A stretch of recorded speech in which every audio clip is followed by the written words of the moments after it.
more akin to a boxing ring than a football field, London's hopes of reaching the World Bowl were kicked into touch. The dream, for this year at least, is over. But the chase for that vacant berth is very definitely on. Frankfurt still hold their destiny in their own hands. A win at Murrayfield will keep them on the track for another crack at the Admirals. For the Claymores, it's only a matter of pride that's on the line, but the Galaxy are the one team that Scotland have beaten this season. So the Scottish Claymores take on the Frankfurt Galaxy with hope in their hearts and knowing that they can still influence who goes to the World Bowl. Hello, yes, the London Monarchs and the Ryan Fire were all but eliminated from contention for the World Bowl after their defeats at the hands of the Admirals and the Dragons. A look at the standings hardly clears things up, but basically the final World Bowl berth is now between the Frankfurt Galaxy and the Barcelona Dragons. Frankfurt can get there with 2 straight wins. Barcelona can make it with a win next week at home against the Galaxy. The Monarchs and the Fire both have mathematical chances, slim at best, and involve other teams' results and huge, and we mean massive, wins themselves. In real terms, their seasons are over.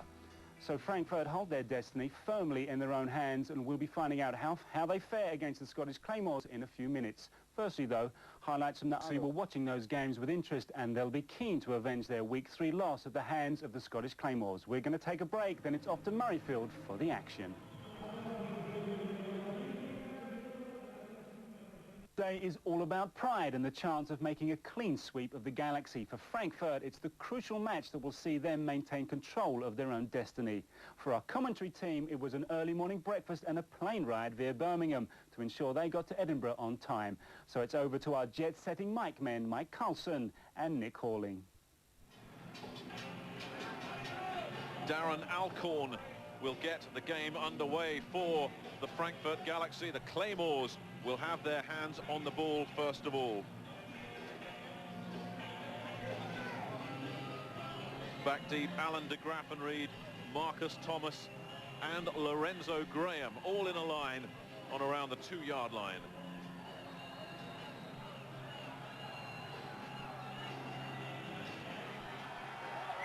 And Darren Alcorn gets things underway. A high kick fielded at the 8 by de Graffenried, who goes straight up the middle, gets past one blocker and gets over the 30-yard line. Another good return for de Graffenried. And the pressure's on for Matt Blundin, who is playing hurt. He has a serious left knee problem. Jim Kreiner was saying before the game, we just don't know how far this fella can take us. And if he goes down, the guy they've signed to fill in for him is Jim Ballard, the London Monarchs backup quarterback. So Matt Blundin takes over just inside his own 35-yard line on first down. Dropping back to pass and going long straight away and got a man. And de Graffenried gets in for a touchdown, and the Claymores start off hot.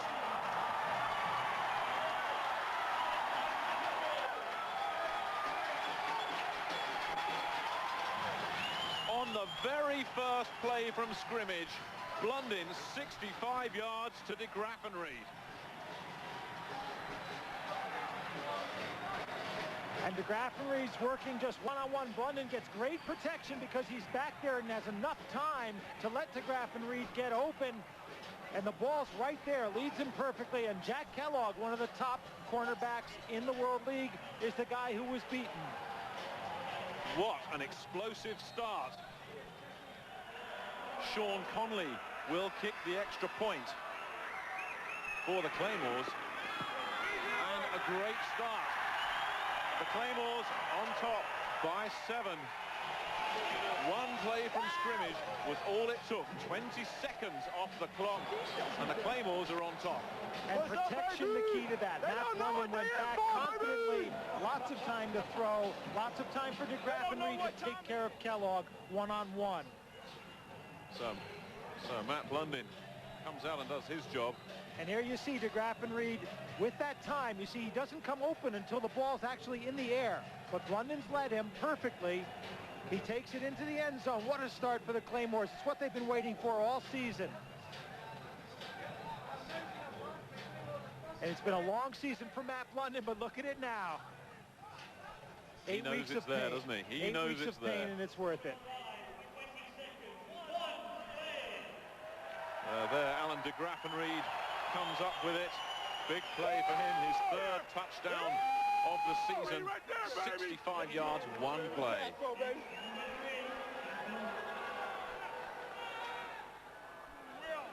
And Frankfurt, who come in here needing the win and coming in on a roll. Now, see what kind of effect that has on them. Sean Conley will kick it off. Bellamy and Bailey back deep. It's not going to go very deep at all. It's fielded at around the 25-yard line. And into good territory goes Chris Hall. The defensive back gets it up to around the 45, 47-yard line. So Paul Justin, who's had an outstanding season so far for the Frankfurt Galaxy, when he's hot, he's unstoppable. Can he do what Blundin just did? Well, Chris Hall, thanks to that return of the kickoff, has got the Galaxy in pretty good field position all the way to the 45. Justin's one of the toughest quarterbacks in the league. He'll stand in there and throw against any kind of pressure. Blundin drops pressure, but he gets it off, and he too goes big. But nothing doing there. Coverage from James Williams, and nothing doing there for Bobby Olive, who has proven to be Paul Justin's favorite receiver. The other wideout starting Mario Bailey. Mike Bellamy, the H-back, had 3 touchdowns against Amsterdam last week. Nate Crazy Legs Bolton starts in the backfield. Bob Brasher, the underrated tight end, who scored a touchdown against the London Monarchs earlier in the season. The offensive line, Vickers and Rich McCullough. Russ McCullough on the right tackle. Pete and Dixon, the guards. Toby Mills, the center. Russ McCullough, 6'9", I think one of the tallest players in the World League. He looked like a wrestler coming out before the game with his face painted and doing the walk out to the middle of the ring. And Justin went down with a hit after he let the ball go. You see they're looking at his legs. Well, we saw one quarterback in trouble last night in Amsterdam. Let's see what's happened here. And it's not so much a hit afterwards, it's just the press from the rush. His own player fell back on him, 62, the center, Toby Mills. And he's going to have, because the clock stopped, he's going to have to go out for at least a play, but you see him limping. Now, the backup quarterback is Brad Bretz, you see coming in here, whom they've just signed.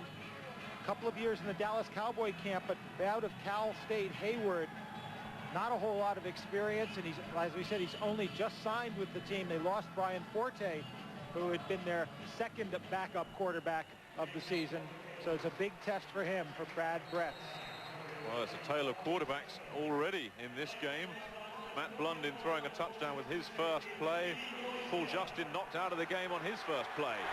Bretz, flag comes down, goes on the ground to Nate Bolton, who gets to around the 15-yard line, where he was nailed after a pickup of 5 yards. But there is a flag.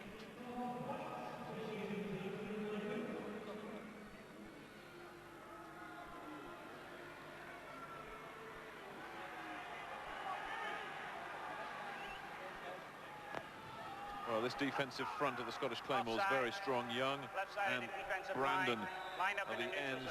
Gerald Jeffcoat, Troy Ridgely, the run stoppers, and a penalty assessed against the Scottish Claymores front line. Paul Justin continues to get treatment, and it's a 2nd down and 5. They stay on the ground. Nate Bolton gets the carry once again. Bolton gets close to first down yardage, brought down short. Ricky Andrews, the linebacker, came up and made the stop. Brian Jones in there as well. The other starting linebacker is the former Miami Dolphin, Mark Sander. They'll be supported by Tim Brown, who will come in as the 4th linebacker, supporting those fellas. And it'll bring up 3rd down and short. Nate Bolton, fit again. He's been niggled with injuries much of the season. They reckon he's 100% now. Bolton gets the carry, turns outside, gets a first down, manages to run around outside of Rodney Thomas down to the 40-yard line. First down, Frankfurt.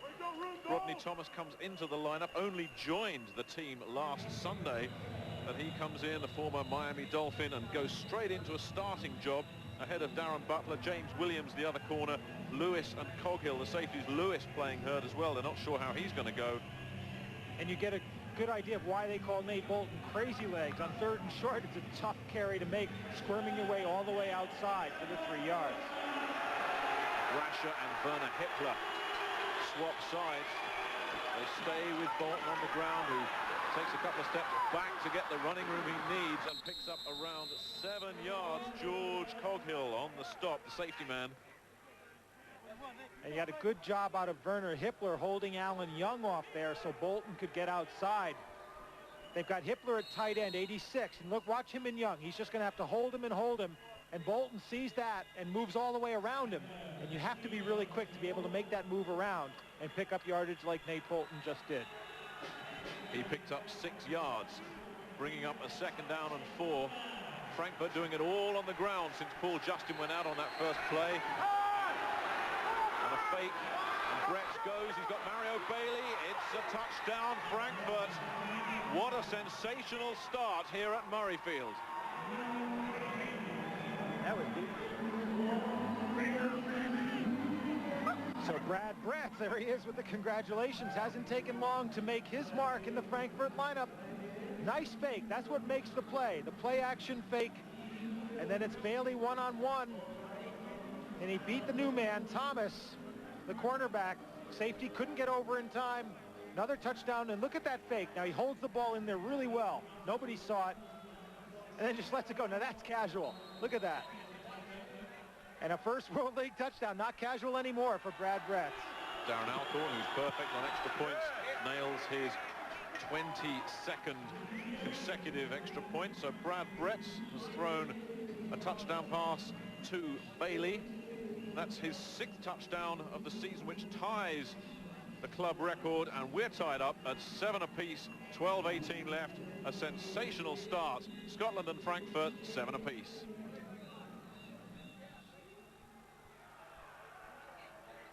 Frankfurt using the run to establish the pass, 4 running plays, and then they burn the Claymores with the pass, and Mario Bailey takes it in for a touchdown. 7 apiece. And Darren Alcorn kicks it off. De Graffenried is back deep. So too is Marcus Thomas and Lorenzo Graham, number 33, who'll be there primarily to block. So Alcorn gets it underway. De Graffenried again, fields at his own 4. Gets some blocks behind the wedge, gets past the 25, down to around the 27-yard line. Brown coming up, Norman Brown stopping him. Saran Stacey, what an outstanding year he's had for the Claymores, partnered in the backfield by Marcus Thomas. De Graffenried and Lee Harris starting at wide receiver. Dwayne Chandler, the tight end. Stacey leading the league in all-purpose yardage.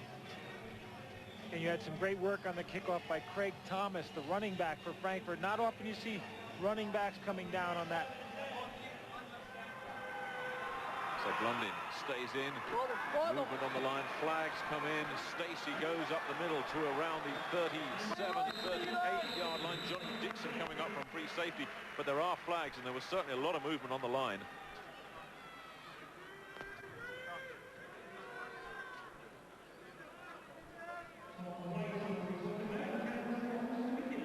Let's see if we can get the call from our officials. And it's offsides against the Frankfurt Galaxy. So the offensive line revamped once again for the Claymores, as it has been all season long. They have 10 linemen now on their books. These are the 5 starters: Hewitt and Rogers at the tackles, Ismail and Big, Tom Scott at guards, Tim Ryan at centre. New man that's come in this week is Frank Conover. We should say, though, it is the same starting front 5 for 3 weeks in a row, which is a Scottish Claymore team record.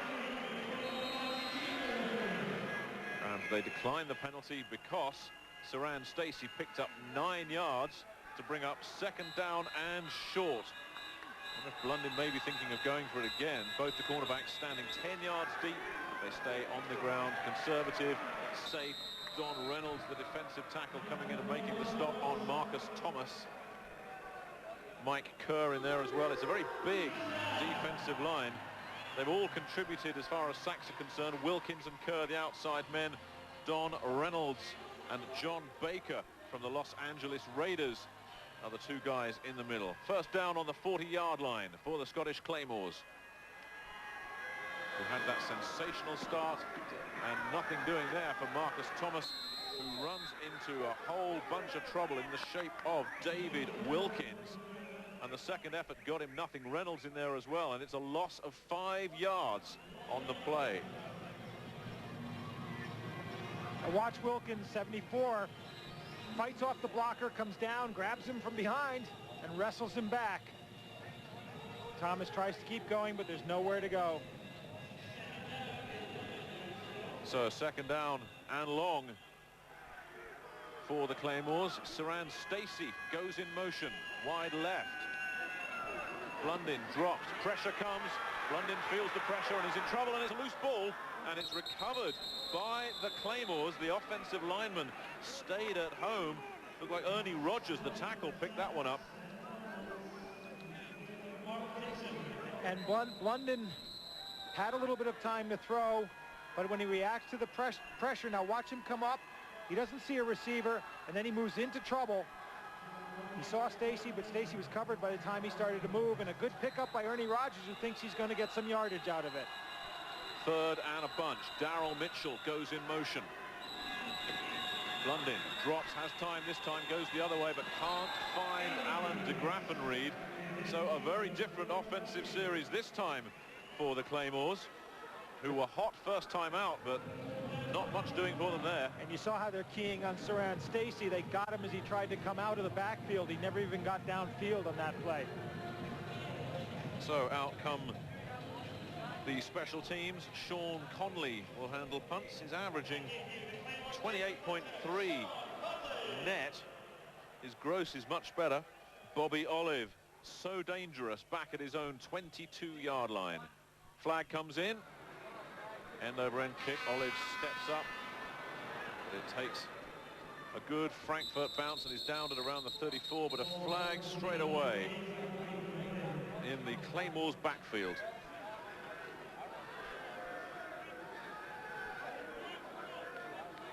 Be an interesting one. It was only a 29-yard punt. Violation of the substitution rule.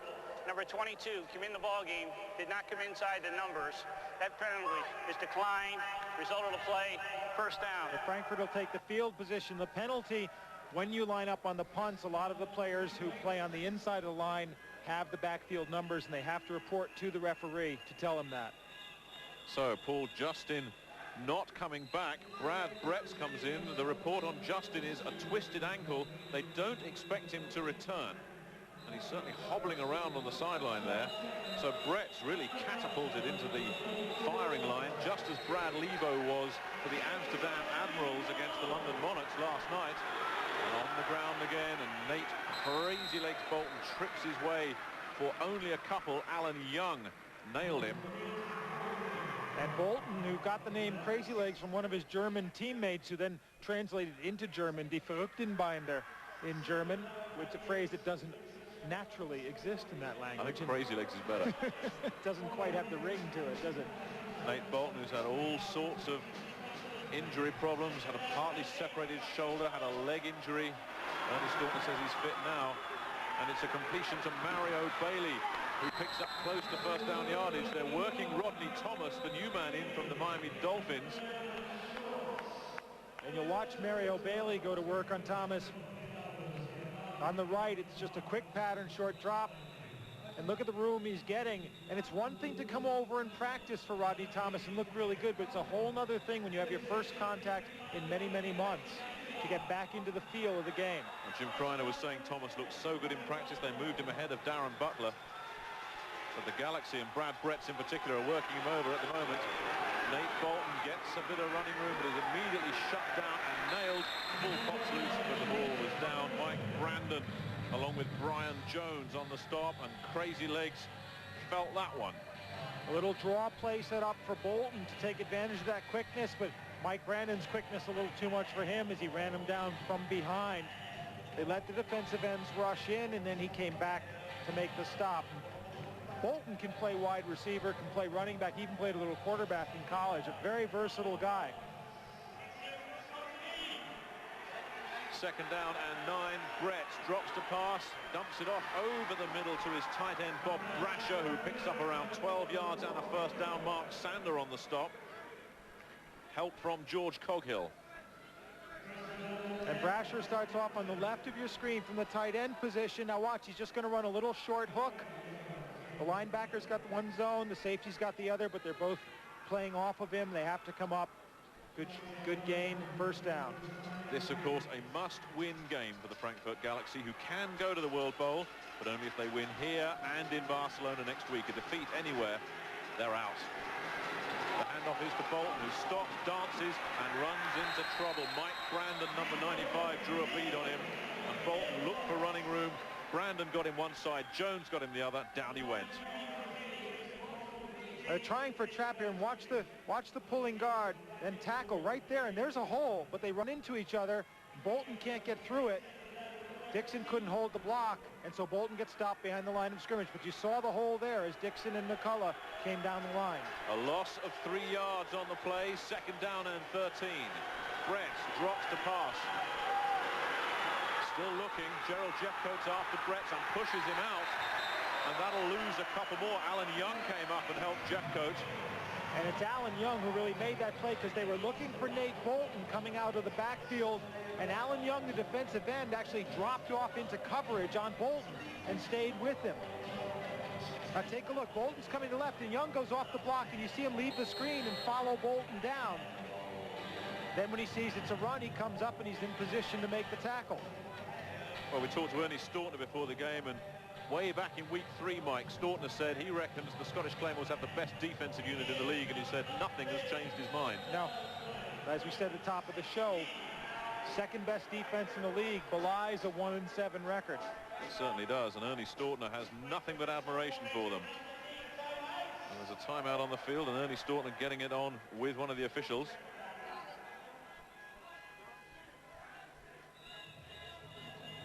You don't give any time to get in there. Now that's wrong. That's wrong. That is wrong. What Ernie's complaining about is the game time, the play clock. They run it down from 35 seconds, and the clock restarts as soon as the ball is down on the previous play, which doesn't leave you much time to make substitutions, and it doesn't leave a player who's knocked out of bounds, as Bolton was on that play, much time to get up and get back to the huddle. And that's what he's complaining about.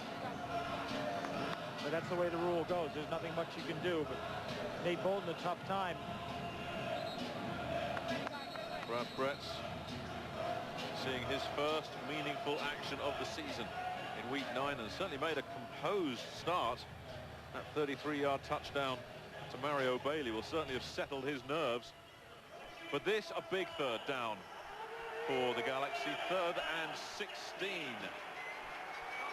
And it's a passing down. Brett gets protection and is nailed. Alan Young came storming through. The protection was there. Then it broke down, and they finally got him. Gerald Jeffcoat, I think, with the impact. Absolutely. You'll see Young. It's the pressure from the outside, from the ends, Young and Brandon. So he steps forward, and that's where Gerald Jeffcoat, you saw spinning off the block by Toby Mills, and nailed him. Alcorn will punt. Marcus Thomas will step up, calls for the fair catch at the 19-yard line. So the Claymores defense holds firm once again, and it remains at Murrayfield. The Claymores 7, the Galaxy 7. Ben Torriero there, the former Harrogate Hawk, feeling the strain. On that, he got knocked up on that last punt. He's biting the bullet there, using the mouth guard to do the old John Wayne, take a bite on this. Tough guy, Torriero.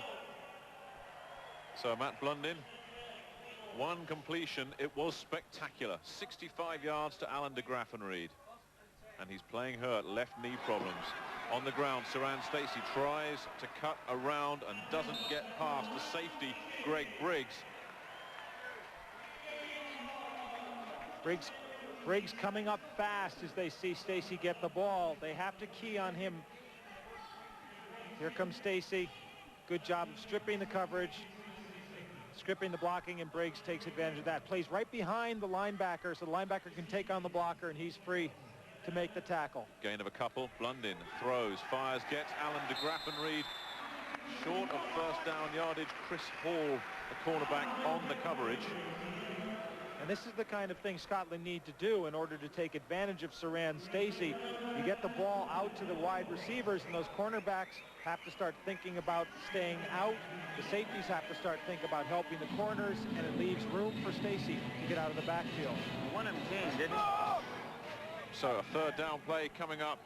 Dwayne Chandler, the tight end, moves to the right side. 3rd and 3. The pitch back is to Stacey, who is met and stopped short of first down yardage. Nate Dingle came up from the outside linebacker position, and Scotland are denied. And that will bring out the punting unit once again. Sean Conley. Bobby Olive trots out for the Frankfurt Galaxy. The return man, he stands at around the 35-yard line of the Galaxy. And Staunton's defense doing quite a number here after giving up that explosive first touchdown. Good play by Dingle, who just held off the blocker until Stacey came in range and nailed him. Conley gets it off. Fielded at the 40-yard line by Bobby Olive, who doesn't get a lot. Gets back to maybe the 44. Brian Jones, number 53, came up and just delivered a huge hit. Well, Scotland took an early lead here, but taking leads is not the Scottish Claymores' problems. They've taken a lot of leads through this season. They led against the Rhine Fire. They lost. They led against Barcelona. They lost. In week 5, they led London and lost. The following week, Rhine Fire again. They blew that one. Then Amsterdam the week after that.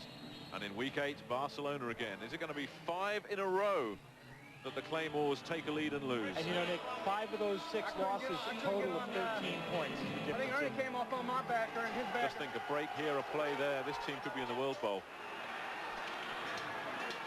Over the halfway line goes Crazy Legs. Nate Bolton, Mark Sander in on the stop. Okay, so they ended up with the backer there, and what, a backer here? He was over the nose, behind the nose. Okay, well, you know what that means then? That means toss 94-95.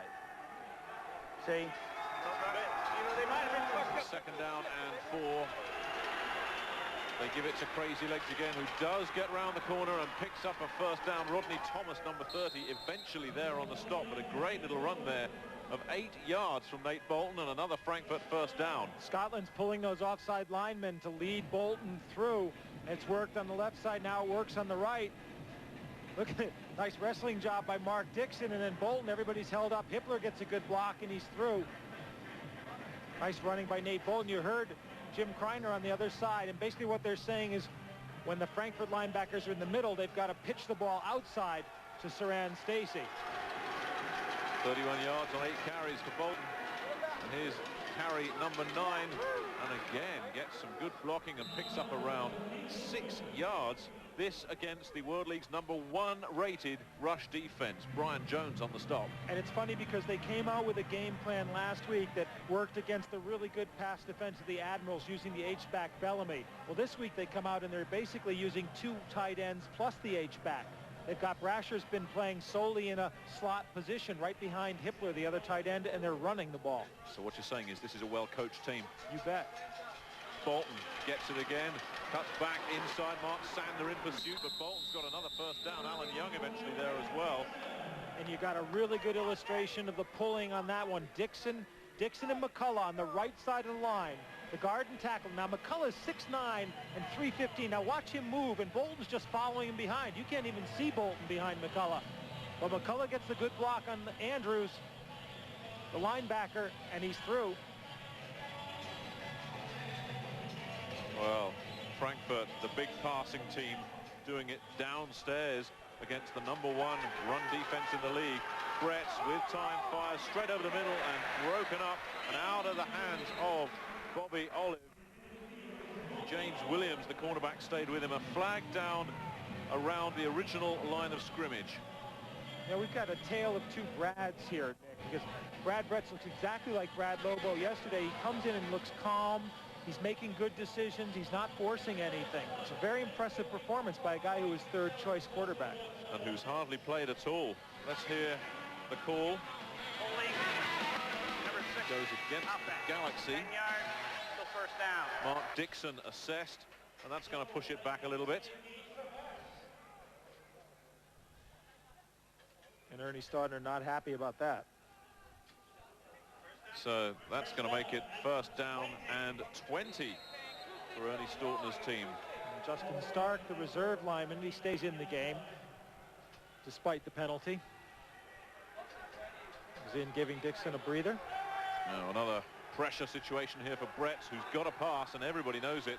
Gets good protection, and he's got a man, and a pickup of around 14 yards to Bobby Olive. Darrell Lewis, the free safety, in on the stop with James Williams. And you could see the calm in Brad Brett's there, because he looked to the right, he checked two receivers, and then turned to the left for his third guy and knew where he was going to be. Now he's watching 1-2. They don't have him.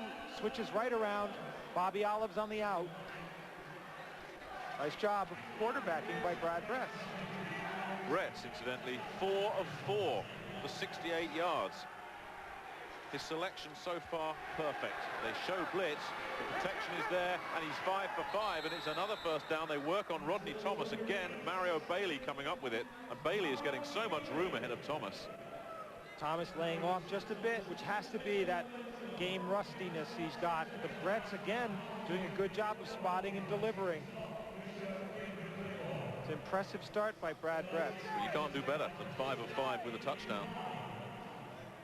And he's moving those chains all the way to the Claymores 16. Hippler and Brasher switch sides again. And that's the way Nate Bolton is going, but he doesn't get much at all. Gerald Jeffcoat, number 99, came in and made the stop for a loss of a couple of yards. James Spencer, the former Barcelona Dragon, in there as well. And watch James Spencer, who they picked up off the reserve squad. He just uses his strength to push his way in. And Hippler doesn't get any drive on the other side of the line. But again, it was Justin Stark having a tough time with big James Spencer, who himself was an offensive lineman in college. He didn't play in the D-line until he got to the pros. Second down. And he's going for it and throws it away, and that will do it as far as the first quarter is concerned.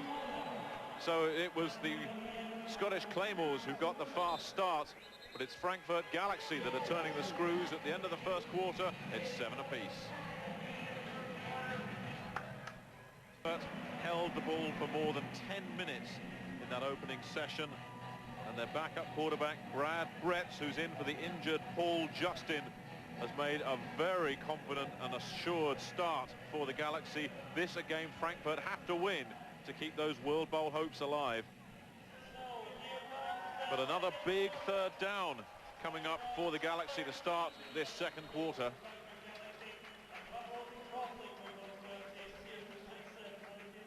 Mario Bailey is wide right, Olive wide left, Bellamy in the slot. Bretz gets the pressure, gets rid of it. He's got Nate Bolton, who will get back to the line of scrimmage and no more. Brian Jones, the middle linebacker there. And there's going to be a flag for roughing Paul Jackson, Brad Brett, sorry, not Paul Justin. There's going to be a roughing the passer penalty. And this is really going to hurt the Claymores. Now you're going to see he takes the deep drop because they're setting up the screen to Bolton. So he's going to drop back, and now there you see Bolton moving forward, and Sander gives him one right in the face mask and sends him flying, and it's going to be right in front of the referee as well. Personal foul, roughing the passer, number 54, hit to the head, half the distance to the goal, first down. How often have we seen penalties really hurt the Claymores? They had them stopped there, and it would have been a difficult field goal for Darren Alcorn. Instead, it's a first down and goal for the Frankfurt Galaxy. And the thing is, once the ball was let go, there isn't any reason to take the swipe at his head. It's not much contact. It's pretty much incidental. But it's enough. Where was the line of scrimmage before? Mark Sanders still objecting to the call, but the ball has been spotted at the 9-yard line, and there's nothing the former Miami Dolphin can do about that. One of 2 ex-Dolphins on this defensive unit for the Claymores. Rodney Thomas, the cornerback, the other one. So Frankfurt, who started slowly, getting some rhythm now. They give it to Crazy Legs, who likes to run outside. Doesn't pick up a lot. A gain of maybe 3 or 4 with Brian Jones in attendance. And a nice job by Brian Jones of holding off big Ross McCullough. Jones, the middle linebacker, number 53. Watch him. He's moving to the left there on your screen. There's McCullough, the big guy. He turns into Jones. Jones just plays off his body. McCullough's still holding him, but Jones is there. Gets help from the defensive back, Lewis, and makes the tackle. That's how you do it. You string out the blockers, and someone else is going to come up and help you make the tackle. And they stop Bolton after just 1 yard. 2nd and goal, and they're coming now on the draw play. Not much at all for Bolton. Alan Young in there. So too was Troy Ridgely. They read the blitz, but Bolton couldn't get anything. And a good play by Ridgely. If they don't make that tackle, Bolton's through because the linebackers were coming. And that brings up 3rd and goal on the 8-yard line.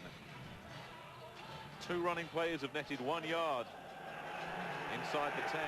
So he goes up into the air. Brett fires, gets a man who's immediately hit.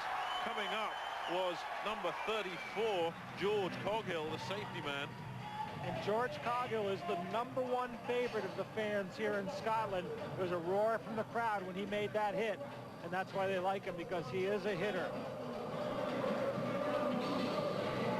And he just leveled Nate Bolton for a loss of 3. That makes it a 28-yard field goal for Darren Alcorn, who's basically all right with anything under 40. Beyond that, he struggles. No problem for Alcorn with a 28-yarder. There is a flag down.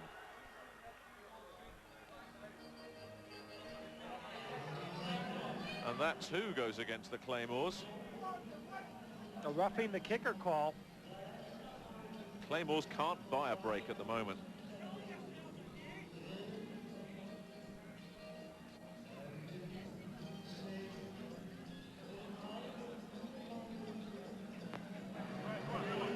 Personal foul. Roughing the kicker. Half the distance to the goal. It'll be a 1st down. James Williams, the culprit, and it's a 1st down again. Another bad break. Now let's take a look at it. There's the kick, which is right through, and James Williams, very inadvertent, just trying to go through, and Alcorn's in his follow through, but inadvertent or advertent, it doesn't matter. Is there a word, advertent? Well, I don't know. Don't ask me that. I'm just thinking you can't argue with the Mark Sander penalty, but that one looks a little bit rough. Bolton's got the ball, gets back to the 5-yard line. Darrell Lewis is there. A flag comes in late, and these officials are flag happy. And Lewis came up quickly, along with James Williams, to close that corner off. I tell you, our referee Tom White is busy calling penalties against the Scottish Claymores face mask this time. You saw the indication. That's 3 penalties in a row against Jim Criner's men. 5-yard face mask, number 42 defense. That is against Darrell Lewis, who made the stop. It'll still be 1st down. The free safety, so they move it a little bit closer. Now you see Bolton's going to go to the outside. 1 step toward the middle. He's looking for a hole. He's free to run, and here he comes, puts his head down. And you can't see a face mask from there, but Lewis may have had him from around the side. It's a tough call, though, the tackles from behind. The ball on the 4. Crazy legs, goes through the middle, picks up a couple, and is stopped. Darrell Lewis was in there with some help. And 2 roughings in a face mask, and they don't really seem to have had a really good one out of that, where you do some damage on the people. They all seem to be inadvertent ones. Hey, The problem is inadvertent is a penalty as well. We're not rooting them out. We're not getting underneath them and taking them out. Well, Ernie Stautner, who's seen this drive kept alive by Claymore's penalties. They switched sides again, the Galaxy. Strong side left. Bolton gets it left and goes in for the touchdown. They got there eventually. And you heard Ernie In fact, Stautner. they're ruling him down short. Still the Claymores have held. Brian Jones saved a touchdown there. Certainly everybody on the Galaxy sideline thought that was a touchdown. It was close. You heard Ernie Stautner talking about the line getting down and driving them out. And you see how they stand up. Scotland stands up the Frankfurt line. And you see now there's lots of room for the backs to come up. Bolton goes down right there. His knee's down. It's a good call. But where that play was made was in the line. Definitely a good call from the officials. But it brings up third down. Bolton this time goes in, and it's a touchdown, Frankfurt. It had to happen.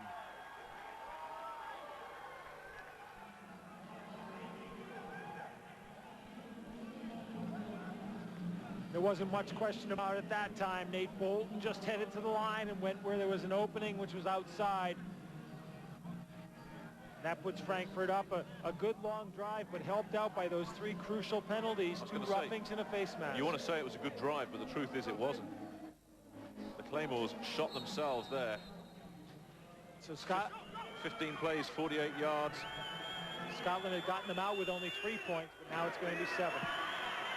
No problem with the extra point for Darren Alcorn. 10:56 remaining first half. The Claymores, who started fast, now trail thanks to Nate Bolton's 1-yard touchdown run. The team swap punts and we join the Claymores following possession. So first down, Blundin still in the game, gets some pressure, tripped up and down, and a loss of 7 or 8 yards on the play. Frank Messmer, one of the German nationals, will get a sack for that. And Frank Messmer, a good job. You know, these guys come on so quickly, learning line play. Watch Messmer, 99 in the middle of your screen. Watch how he gets through. He goes low, and then he grabs the foot. Good reaction from the national player out of the Konstanz 89ers in Germany, Frank Messmer, who was the junior national shot put champion in Germany when he was only 17 years old. Second down and long. Blundin fires to Stacey, who's got a lot of work to do and can't get anything. He's met by a gang of Galaxy tacklers, Mike Kerr and John Baker, the first fellas there, and probably will have lost a couple more. And they were trying to set up a screen, but Blundin zipped the ball down there. They got the timing off on the screen, and John Baker just ran down in behind the wall of blockers that was trying to form for Saran Stacey. Blundin has to let the pass rush come to him on that play. A loss of 2 more yards on the play brings up third down and 20. And it's the same old story on offense for the Claymores. Blundin is hit in the act of throwing, so it'll be ruled an incomplete. Mike Kerr, number 66, came up and hit Blundin's arm. 3 and out once again for the Claymores. And it definitely was an incompletion, but those are the kind of balls you want to go for because it might be looked at as a fumble. There you see Kerr just coming off his man as Blundin stepped forward in the pocket. Ernie Rogers had him, but they were closing in on Blundin. He moved right into it. And Blundin not happy. Sean Conley will punt to Bobby Olive. Terrible kick from Conley. Will bounce it around the 45-yard line and fielded and into Claymore's territory by Bobby Olive, who took a chance there and got away with it. James Spencer was there. And you saw that kick was bad, right? You got the contact with the foot off the side of the foot. And just to talk about that pass blocking, it's one thing to keep them off the quarterback, but you also have to keep them wide. He has to have enough room to throw. If everyone's just stepping back at Blundin, he's got no choice except either to run wide or to step forward. That time he stepped forward and he went right into more pressure.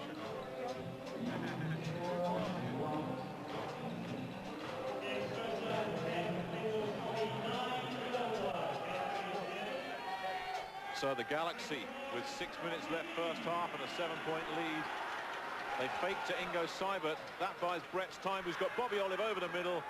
And Olive beat the coverage of James Williams and picks up around 22 yards and another Galaxy first down. And you called it right there. James Williams is down on the field, but you called it, Nick. The time was what made that. If you give Brett's all that time, Bobby Olive is going to get open. He comes from the left. He's got lots of space on Williams there, and it's just a matter of Brett's finding him and gets him the ball. He moves away from the hit. Banged his head on the way down. So Williams limps off. And Corus Irvin, the former Monarch, I should say walks on the field to take his place. Well, he's been banged up as well. They nearly had to send him home. There he is, the first player ever drafted by the London Monarchs and owner of a World Bowl ring. And Williams getting off the field very slowly.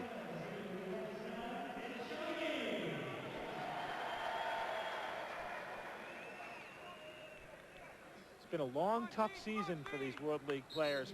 The small rosters, they see a lot of double duty on special teams. And let's take a look and see now. Corus Irvin, he's been worked on before when he's played on the corners.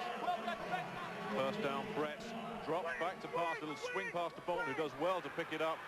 Skips past Darrell Lewis, and will be close to a first down. Corus Irvin eventually there to make the stop, but Nate Bolton with a safe pair of hands. They went to that side because what they're looking to see is if someone comes over to help out Irvin. If the free safety, Lewis, had come over to help Irvin on the coverage, Bolton would have been open coming out of the backfield.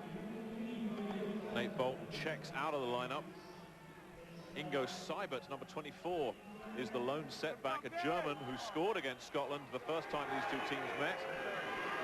And they give to Seibert, who runs into trouble. A couple of flags come down, and Seibert is nailed at the line of scrimmage. Alan Young and Gerald Jeffcoat combining, and 2 flags on the field.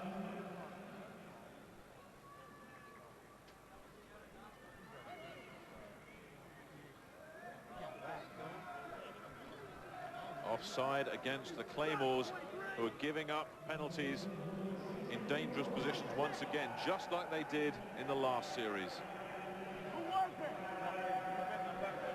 March 5 yards off, so first down and 5.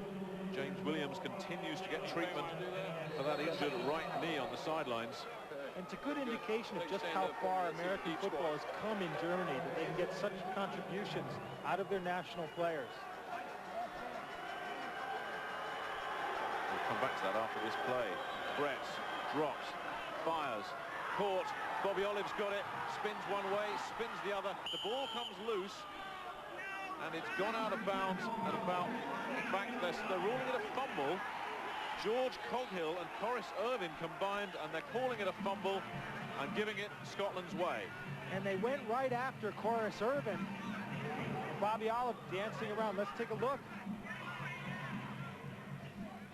Here comes Olive on Corus Irvin. He just turns inside. You see, Irvin doesn't react to the first turn. He's still laying off him. And now it's a one-on-one. And Bobby Olive's going to have a little fun here. And he goes for the corner. And he tries to go over the top and put the ball down. And you fumble the ball through the end zone. It goes over. That's the right call. Well, Bobby Olive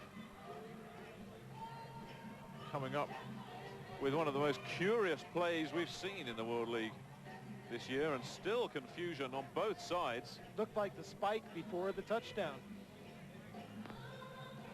Here's the official call. Tom White will explain all. We had no touchback. Illegal forward pass thrown from behind the line of scrimmage on the offense is a 5-yard penalty. The result of the play will be first down, 1 and goal. So it's an incomplete forward pass beyond the line of scrimmage after all that. An illegal forward pass is what they're calling it. I don't think that was his intention at all. I don't know how you can call it a forward pass when there's no one for him to pass it to. He's just trying to put it down. That's a fumble. And the official, the line judge, Ron Winter, was right there, and he called a fumble. Exactly, as Jim Kreiner says. But he threw it.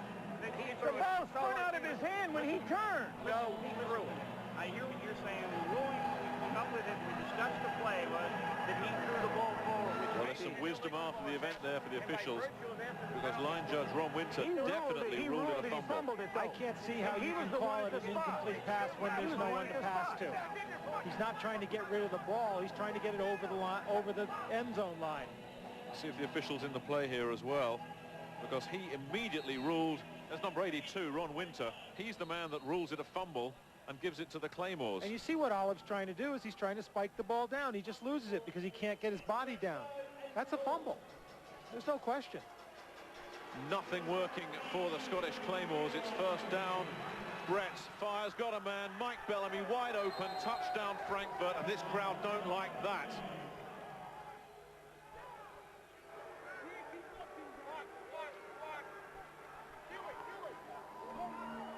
And the crowd's booing. And they have a point. The Galaxy are happy. Jim Kreiner is incensed, and he's got a good point. Absolutely. They should have had the ball. Their offense was on the field. Line judge has made the right call.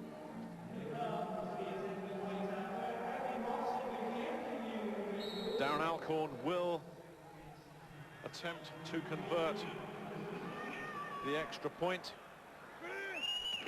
24 in a row if he gets it safe, no problem.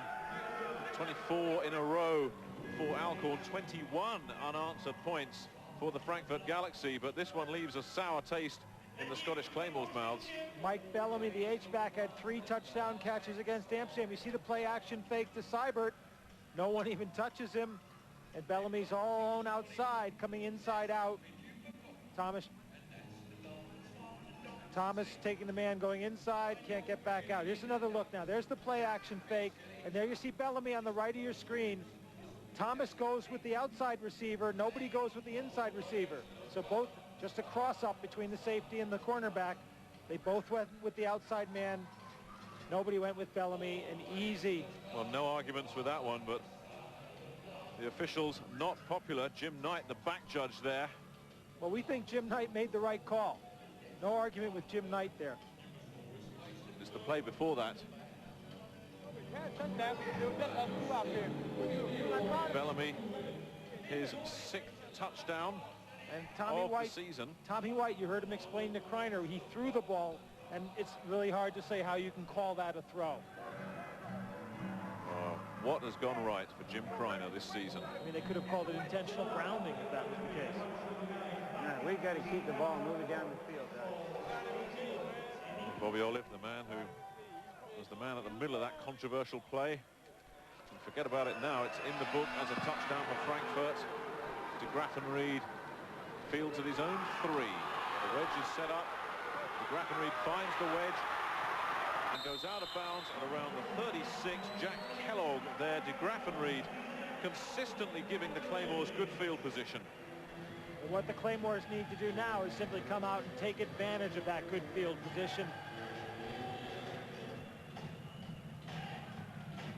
Matt Blunden really just needs to settle down. They got that first pass in, but they have not achieved any consistency on the drive. Well, you take that first play away, and the Claymores have done virtually nothing, just 19 yards. It all started so well, but it's following a familiar pattern. Up the middle goes Saran Stacey for 3 or 4 before he stops David Wilkins in on the stop, along with Sean Smith from linebacker. Wait a minute. And that's Big Daddy. If you're Jim an Kreiner, offensive lineman's down. That's what's worrying Kreiner. Sorry to interrupt you, Mike. It's Tom Scott. well, he's got 10 of them on the roster, so he can get another one in. But if you're Jim Kreiner, what you really would like to see now, 4 minutes to play in the second quarter, is your team establish a drive. Take it downfield. Then you go in at halftime only 1 score down, and you've proven to yourself that you can move the ball consistently. Well, Big Tom, it's quite a load. Officially listed at 380 pounds. But Tom Scott's in the middle of the screen. You can see him there at the pulling guard. He's coming downfield. Here's the contact.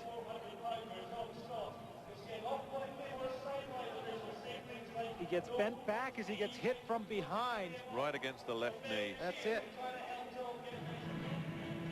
When play resumes, it'll be a 2nd down and 7.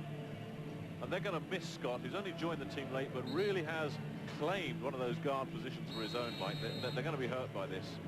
It really did seem to settle that offensive line down, and looks like Dennis Dalkey's moved in to replace him. Ishmael's moved over to the other side. 2nd and 7. Blunden fires, bounces, a one-hopper. He was looking for Darryl Mitchell. And Darryl Mitchell, we were talking to the coaches earlier, he's done a really good job of getting his hands better and better, but the book on him was that he didn't have soft hands. He had a lot of trouble catching the ball, and you could see it right there. There's Dennis Dalkey, 69, who's come in the game replacing Tom Scott.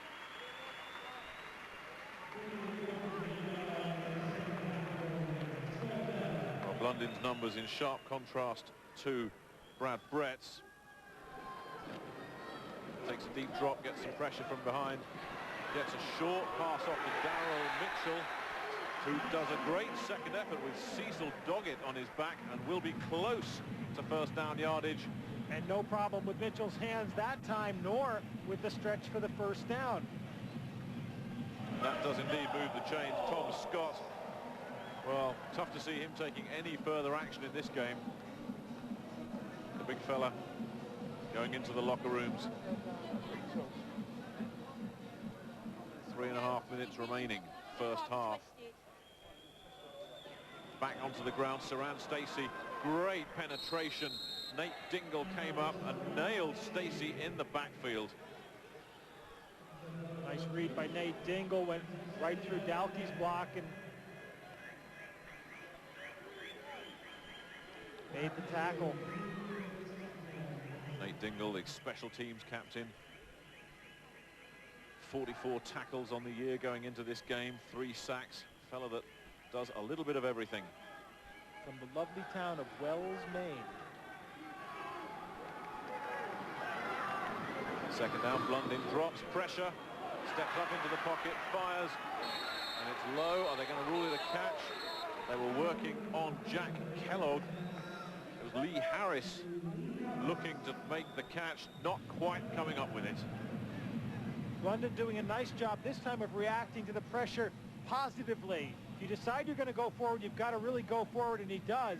And he gets some space. Now he sees Harris, and he unloads the ball just behind the line of scrimmage. He actually looked like he had a little bit of running room if he wanted to take it. So Lee Harris goes wide left. De Graffenried is wide right. Mitchell in the slot. A lot of time for Blundin, who puts it upstairs again. He's got a man open, and he's overthrown Lee Harris, who was wide open. And they had that one all the way. Echo of that first play of the game. They gave Blundin the time to throw. He saw Harris was coming open, and he put the ball up there, but he led him too far. Put the ball a little bit inside instead of getting it in front. And it's not been a good first half for Matt Blundin. Despite that big touchdown to open up with, 65 yards, and virtually nothing since. Bobby Olive stands at his own 18. He may not even get there. Conley, in all sorts of trouble, can do no more than hang on to it. And with 2.5 minutes left, the Galaxy will get outstanding field position. Get Van ready. Get Van ready. Cecil Doggett, number 22, the special teams stud, really came in and broke that up. And Jim Kreiner just turned around and said, story of my life there. It's not a bad snap. It's right there. He just can't handle it. And now he can barely pick it up. He loses it a second time. He loses it a third time, manages to pull it in. They've been killed on penalties on the last 2 Frankfurt drives. That puts them down 2 touchdowns. Now the big turnover, and they're in danger of falling another one behind. Lots of time for Bretz, who goes, oh, and it was almost picked off by Brian Jones, and perhaps should have been. Bretz, that's only his second incompletion of the game, and that was nearly a big one. And pass coverage is the part of Brian Jones's game that he really wants to work on in the league. Now watch it. He starts his drop back there, and he's watching Bretz the whole way. Takes his eye off him just a second to check the receiver, and that's when he lost the ball. If he kept his eyes on the quarterback, he would have had it, but he wanted to check and see which side the receiver was coming from. Brian Jones still looking for his first interception of the season.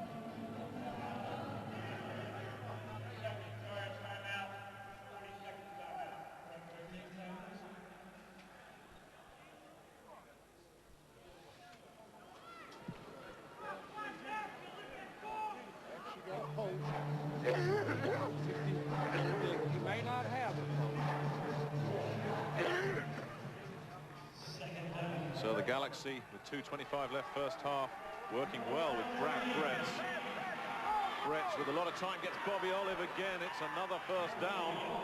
And the Galaxy looking to put this one away late in the first half. It's been all Frankfurt. Darrell Lewis on the stop. But Frankfurt have dominated this first half. And during the timeout, Jim Kreiner was out talking to referees and asking if the tackles were allowed to tackle their defensive ends, but that's pretty good blocking right there. And that's a pretty good catch by Bobby Olive at the other end. You can't give them too many chances. Bretz nearly threw his first interception, comes right back and hits the big one to Bobby Olive. Well, I'll tell you, as well as Brad Bretz has played, the first thing he will do is offer a big vote of thanks to his offensive line. That is the 2-minute warning. Frankfurt leading 21-7 and looking for more. 21 unanswered points for Frankfurt after Scotland took an early lead on the very first play from scrimmage. And Ernie Stautner, who felt the pressure coming into this game, a game his team has to win to keep their World Bowl hopes alive. It's been pretty much one-way traffic for Ernie's team ever since. 3 touchdowns, and they're looking for another one before half-time here. The Claymores on the ropes. And they've dominated time of possession as well. First down, Brett with time. Flag comes in and almost picked off. The hit came in. Gerald Jeffcoat was there. Brett slow to get up to his feet, but there is a flag as well. And Jim Kreiner's complaining to the referees about the holding on his defensive ends may have paid off in the first holding call against Frankfurt. See if that's what it is, and let's take a look at the blocking. Holding, number 79. There you see it. It's on the. 10 It looks like the tight end. Down. They kept the tight end in to block. He's the one who picked up the call against Alan Young. Of throwing the football. Okay. So that brings up first and long for the Frankfurt Galaxy. Pushed back to the 22. There's confirmation of the time of possession. Frankfurt have had it twice as long as the Claymores.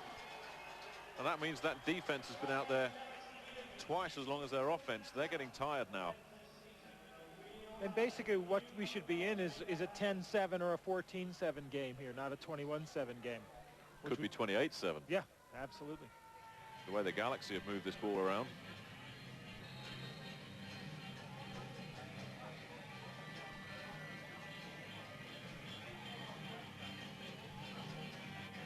Tom Scott, the initial report is a back injury and a hip injury, not expected to return this game, possibly not this season.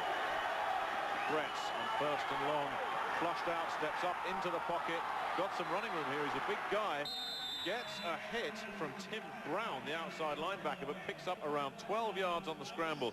Another smart heads-up play from this kid. And Bretz at 6'5" and about 220 pounds moves like a running back when he has to here. You see Cyber coming out of the backfield, but Brett's looking for an opening. Now he decides to take it, and there's a move, and now it's just get me to the sidelines quick before Brown can hit me, and Brown knocks him out of bounds, but a good pickup brings up about a 2nd and 9. Very impressive numbers from Brad Bretz. Gets time, almost had his man. It was broken up. It bounced around in there. He was looking for his tight end, Bob Brasher. Darrell Lewis broke it up. And Bretz took another hit on that one. Scotland getting that pass rush on track now. Let's take a look. Seibert's the guy in block, and he picks up the linebacker, or else Bretz would have really gotten it. Jones just comes in and knocks him over at the end. But a nice block by Ingo Seibert, and the pass deflected through. Could have been intercepted. So 3rd down and long. 1:43 left first half. Frankfurt leading 21-7. Pressure comes. Brett's in trouble. Gets up, steps up, got a man. Touchdown, Frankfurt. How cool was that? And Brett's made that one himself. No one stayed in to block. Brett stepped forward against the rush. He looks like he's hurt as he gets up, but Brasher was there in the end zone. He didn't even have to put a lot on it. Bob Brasher made the catch. And here you'll see the pressure coming right up the middle. There's the linebacker coming. Sander, and he just lets Sander go and steps out of it. Floats the ball in for Brasher. You saw Darrell Lewis complaining that Brasher had pushed off of him, but it's a loose ball out there.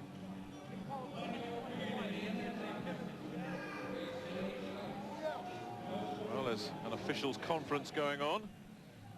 There is a flag down. Seemed to come in after the play, so I doubt if this one's coming off. Let's hear. Unsportsmanlike conduct, number 42, Scotland. The penalty will be enforced on the succeeding kickoff, 15 yards. And I guess Darrell Lewis. I guess Lewis complained a little too loud about Brasher pushing off, or a little too strong. Well, that just sums up the Claymores half. Nothing has gone right for them after that explosive start. 27 unanswered points. Alcorn looking to make it 28.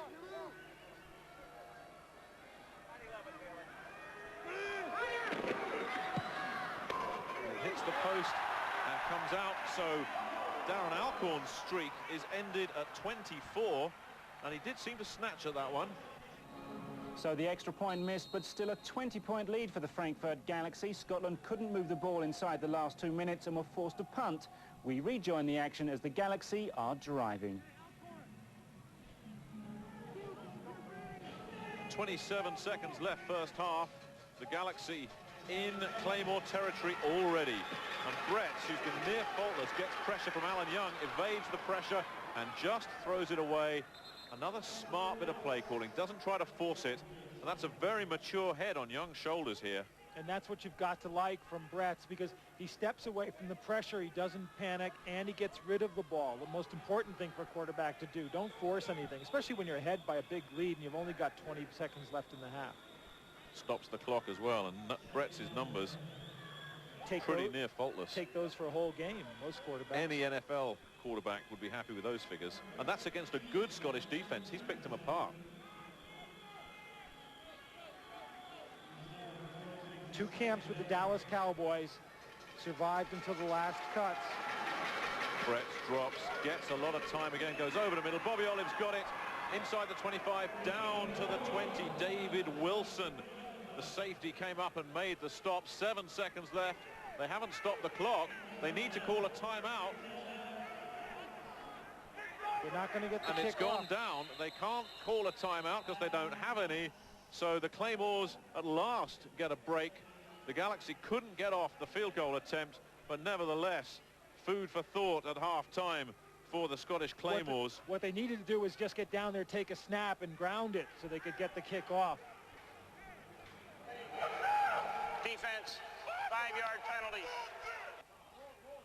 And a call goes in against the Claymores, which means that the extra point of the field goal will be attempted. They've called Scotland for delay of the game. And Doug Williams has just gone up and said something to the officials, and more flags have come in, and I think Doug Williams has just lost his temper there.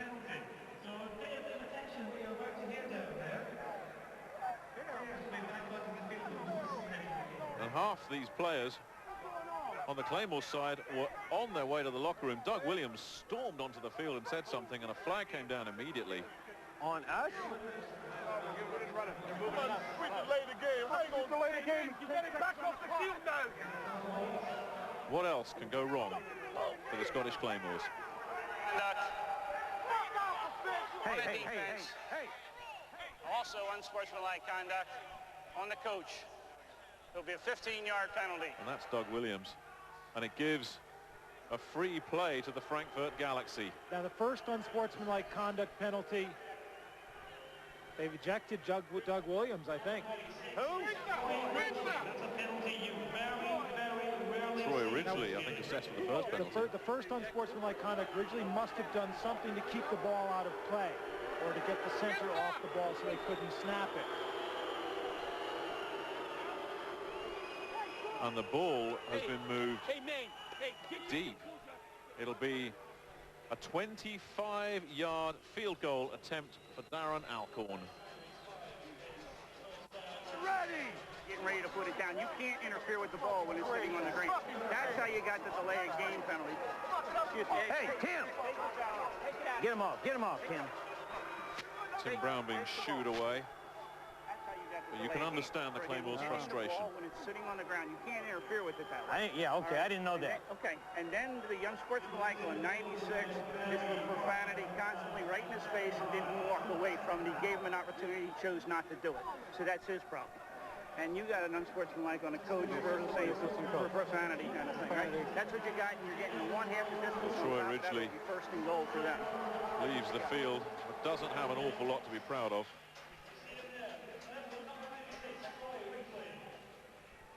Okay, now Bobby Olive's tackled, and at this point it's a question of whether Frankfurt can get down and put the ball in play. And you saw the kick of the ball, which makes it hard. And there you see the linemen are standing over it. The center can't get down on the ball. It's actually a good call. It's the right call in that, because all they want to do is snap the ball and stop the clock. Brian Jones just seemed to kick it away, and Doug Williams lost his rag as well. That was the original call. Then Ridgely lost his. and he got the unsportsmanlike, and then Williams came in and got the unsportsmanlike as well. The net result, a 25-yard field goal attempt for Darren Alcorn to end an eventful first half. And Troy Ridgely has been ejected.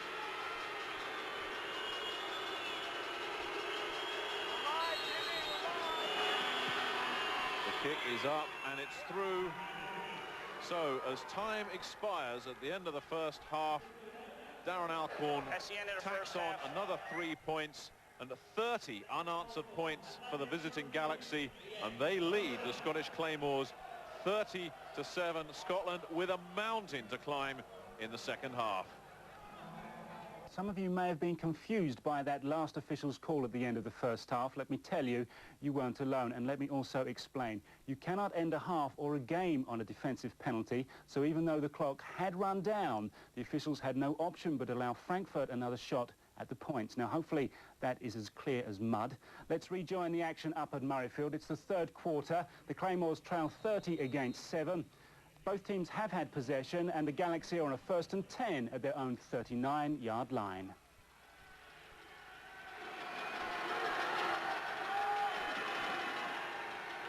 Nate Bolton gets the carry, doesn't get anything, runs straight into the defensive line. Mark Sander came up from linebacker and stopped as well. And Frankfurt are coming out a little bit flat on the offensive line without that drive, and that's sort of to be expected when you're up 30-7. What they need to do is just perk the offense up a little bit. Well, Mark Sander plays it tough all the time. Meanwhile, we have a Galaxy player down, Nate Bolton, who gets injured so easily. And he's banged up. He had a separated shoulder that he's just come back from, and that could be what it is again. 3 weeks, not much time to let a separated shoulder heal. Now, it's tough for Ernie Stautner because you think he's got to want to rest his key players with Barcelona coming up next week in a game that they have to win. Well, he definitely wants to get Nate Bolton out of there now with the injury. Give Craig Thomas a little play. They're starting. Craig Thomas needs to just get back into game form.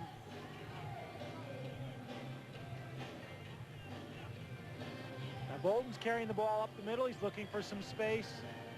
He gets hit. He goes down, and everybody falls on top of him, and it's where the shoulder gets hurt. But it's probably, it had popped out 3 weeks ago, and it probably just popped out again. They put him on the injured reserve simply so they wouldn't be tempted to play him, and they gave him 2 weeks to let everything heal up, leg and shoulder. And Craig Thomas, not a bad running back, but he's not the multi-dimensional threat that Nate Bolton is. Although Thomas had a big game against the London Monarchs a couple of weeks ago. Bolton checks out for now. Ernie Stautner may have decided, let's get him out of there. Save him for Barcelona next week, which is a big game. Craig Thomas wondering if he's going to get some playing time. Mark Sander still fired up. We spoke to Mark Sander last week and we said, do you guys still get motivated for this? And this fella looked at us and he said, I do. You can see it. You can see Mark Sander is in this game.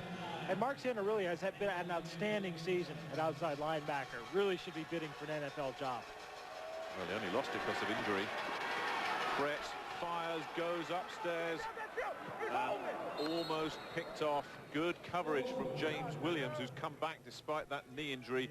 He had the path there ahead of Tony Jones, the smallest player in the World League, even smaller or lighter than Scott Cooper, 5'7" and about 150 pounds. Tony Jones is small enough so that before the game, he walked past Nick Holling, and Nick Holling said, gee, that guy's small. I dwarfed him. And that don't happen often. And Williams getting his breath back. He's off the field now, so that injury's reoccurred. He had good coverage on that. In fact, Tony Jones nearly interfered with Williams. Third and long. Alan Young gets some pressure. They flush him out. A flag comes in the backfield. It's picked off by George Coghill. And Coghill, with a return, gets down to around the 40.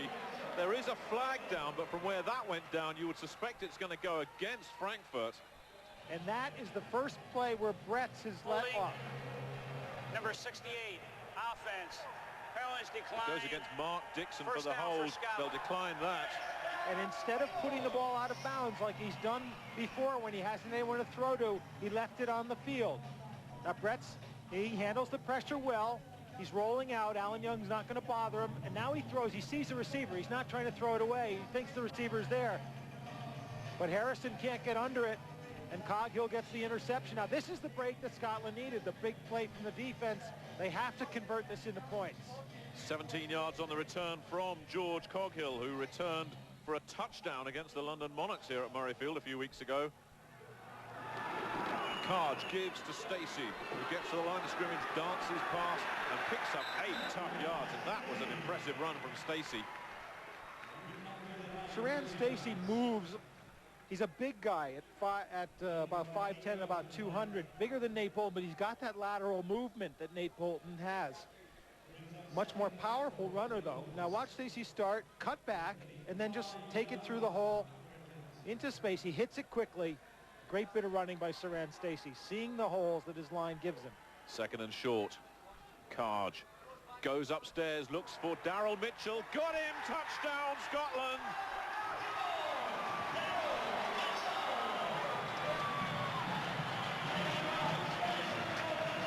They needed that early in this second half, and Carge made it look very simple, and so too did Daryl Mitchell.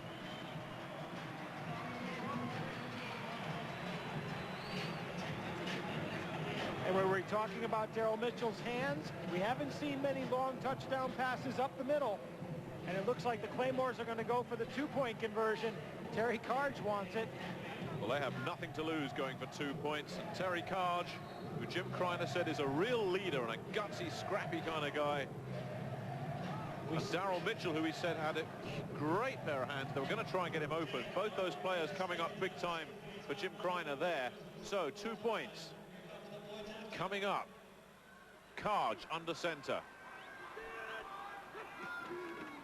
Takes a drop, pressure comes. He looked for Saran Stacey, just overthrown. The idea was right. If Stacey could have got it, he would have had some running room and could have got in, but it didn't happen. But they lose nothing by going for 2 points there. The extra point really not worth it at this stage. So 9:42 remaining third quarter, and Scotland begin the first steps in what could be a long fight back.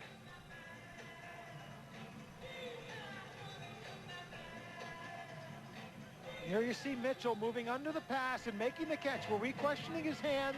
Another job. He used his body to protect himself from the defensive back. And here's Terry Carge. There's some confidence in that kid. His first touchdown pass. Yeah, you know, Nick, I would have taken the 1-point conversion, because at 30-14, you're down by 16. 2 touchdowns and a field goal puts you in the lead.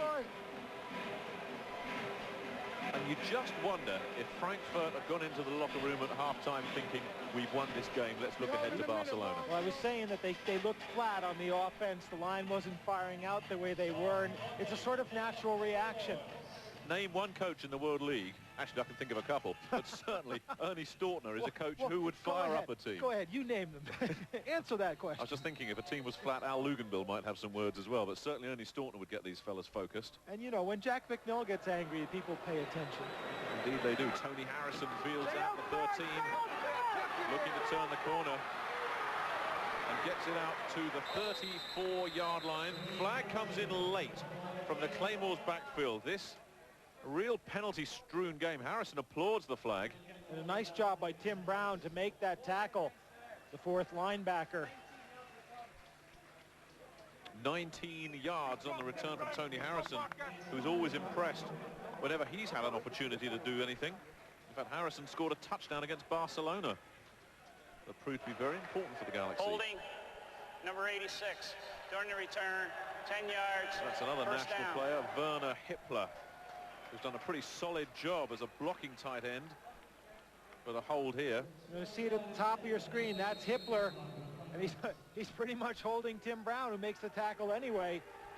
That's a good call. Can't argue with that one. So that pushes it back. Now, can this defense get fired up? Trouble straight away.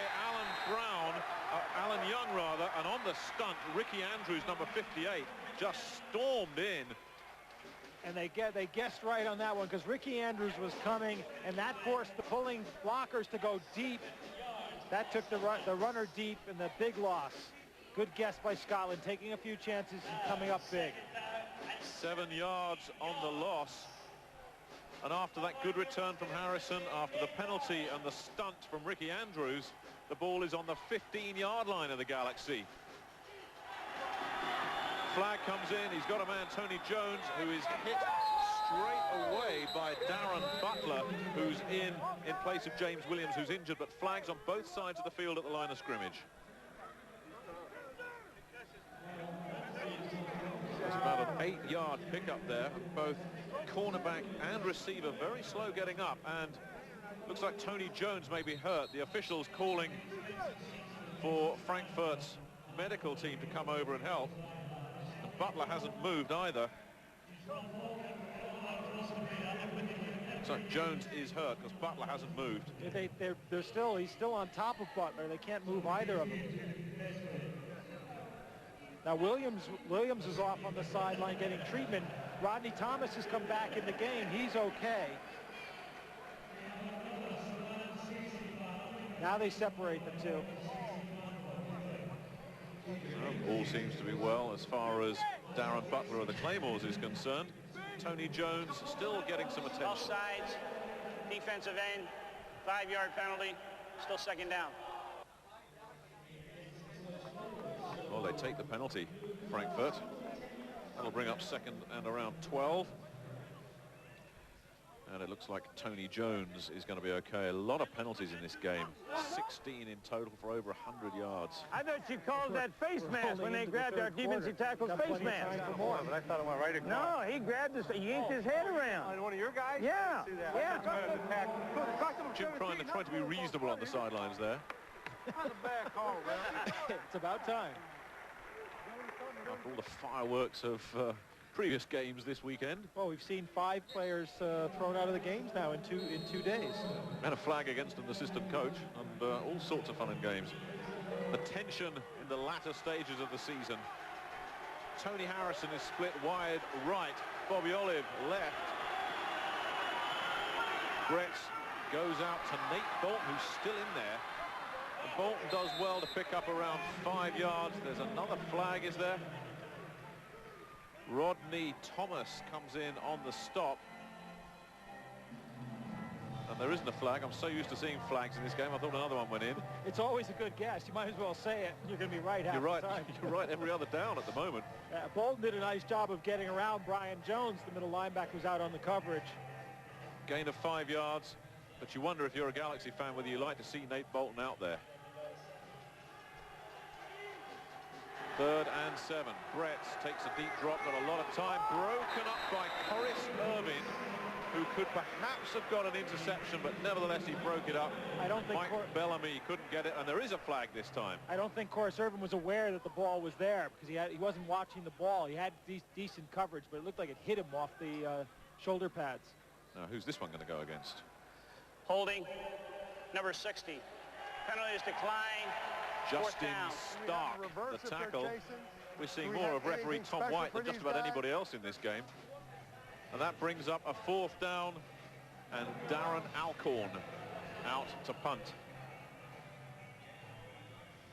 whose number's very similar to Ben Torriero. I knew you were going to say that. I could see that one coming. I tell you, Torriero for All World League punter. Ben's punting is going to become the talking point. Well, when you name your All World League team for the end of the season, Mike, Ben Torriero will have not to be the remember kicker. And I got to say, Darren Bennett had a really bad day last night. Marcus Thomas fields at the 45, breaks past one guy, still on his feet. Now he's got some room to run, and he could be gone. It's Darren Alcorn that stops him, but the Claymores are fired up this second half. If you thought they were going to give it up, forget it. They're hot.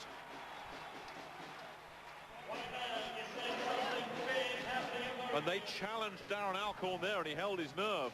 And we said they needed the big play from the defense, and they got one with the interception. Now they're getting the big play on special teams. Marcus Thomas takes a hit, breaks the tackle, and then heads up. He gets some blocking now. And now he's free up the sidelines, and it's only Alcorn who's coming. There's Hitler, who makes up some ground, but Hitler won't catch him. Alcorn cuts him down. 42 yards on the return, a punt of just 40 as well. So the Claymores on the move. Stacey with some running room picks up around 7 yards. A huge hole for Stacey there.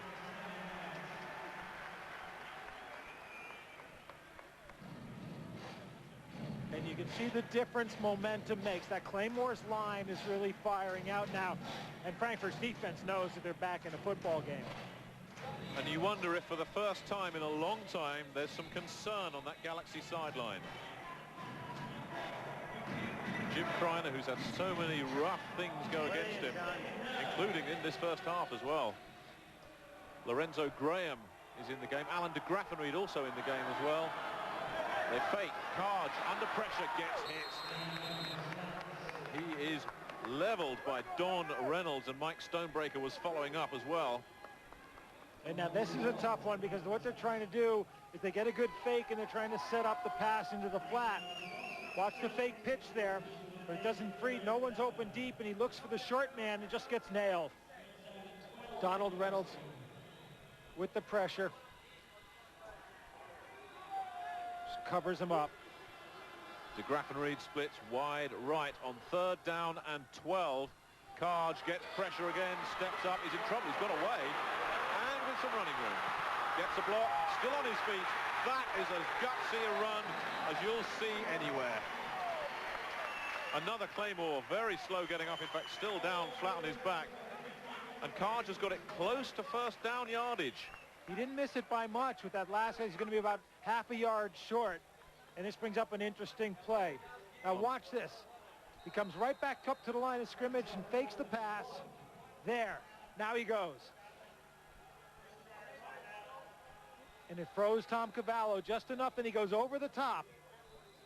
Just like a fullback, going for that 1st down. Well, it's spotted on the 15-yard line. Jim Kreiner has to get a long one. Well, you know, here. either that or I'll tell you the other thing I'm thinking about is going deuce. As they consider what to do with 6 minutes remaining or option in the 3rd quarter.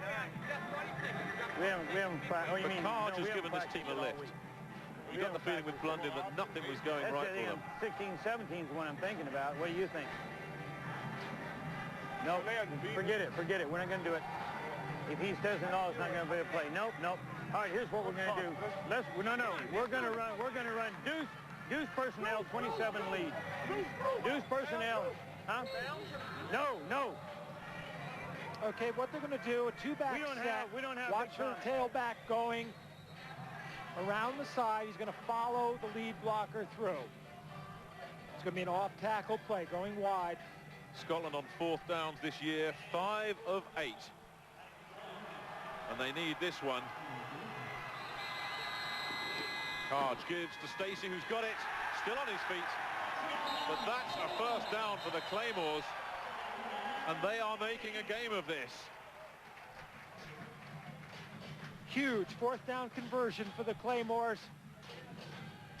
And he's going to follow Lorenzo Graham to the hole, put his head down, and just bull forward. Gets the 1st down and a couple of yards beside. What is it about these Claymores that they have to dig themselves into a deep hole before they start playing the way they can? 1st down. Movement on the line. Flags come in, whistles come in. Definitely some movement on Frankfurt's defensive front.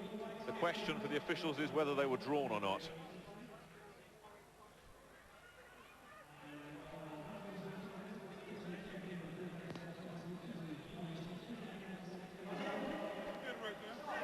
Encroachment, number 63 defense. Prior to the John snap, Baker 5 from the yards, LA Raiders, still and 1st Ernie down. Stortner will be looking at this 3rd quarter and thinking, I don't like what I see. And this is the 3rd quarter team, remember, the Frankfurt Galaxy. That's right. 72-10, they outscore opponents.